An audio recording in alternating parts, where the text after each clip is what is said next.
मिरज तालुक्यातील चाबुकस्वारवाडीत पडली वीज पडून एक ठार 2 जखमी। चाबुकस्वारवाडी ते शिरूर या रस्त्यावरील कारणवार यांच्या शेतातील घटना। मिरज तालुक्यातील चाबुकस्वारवाडीत वीज पडून एक जण ठार झाला। चाबुकस्वारवाडी ते शिरूर या रस्त्यावरील कारणवार यांच्या शेतात वीज कोसळून एक जण जागीच ठार तर 2 जण जखमी झाल्याची घटना घडली। सलगरे ते चाबुकस्वारवाडी हद्दीत शिरूर रस्त्यानजीक कारवार यांचं शेत आहे। या शेतामध्ये विहिरीचं खोदकाम सुरू असून काम सुरू असताना सायंकाळी 6 वाजण्याच्या सुमारास जोरदार वाऱ्याने पावसासह हजेरी लावली।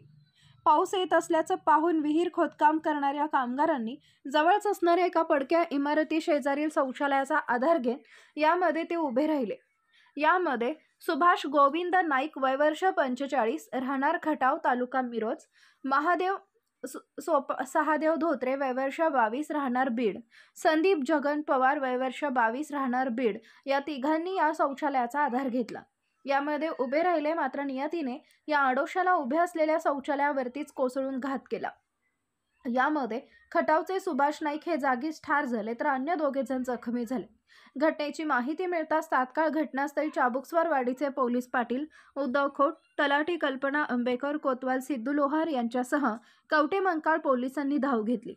यामध्ये 2 जखमींपैकी एक जखमी गंभीर अवस्थेत असून त्याला पुढील उपचारासाठी मिरज येथील रुग्णालयात पाठवण्यात आल्याचं कवटेमंकाळ पोलिसांनी सांगितले। रात्री उशिरापर्यंत घटनास्थळी भेट देऊन अधिकाऱ्यांची पाहणी सुरू होती।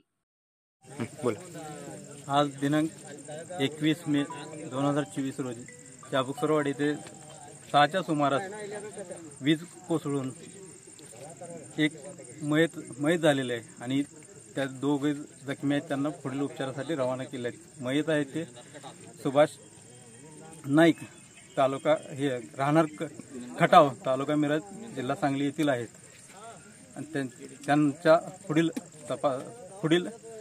उपचारासाठी 2 जखमींना पुढील उपचारासाठी पुढे पाठवलेले आहे। तरी मयतांचा पंचनामा करण्यासाठी तलाठी मॅडम आणि पोलीस स्टेशनचे कर्मचारी येत आहेत। ओके।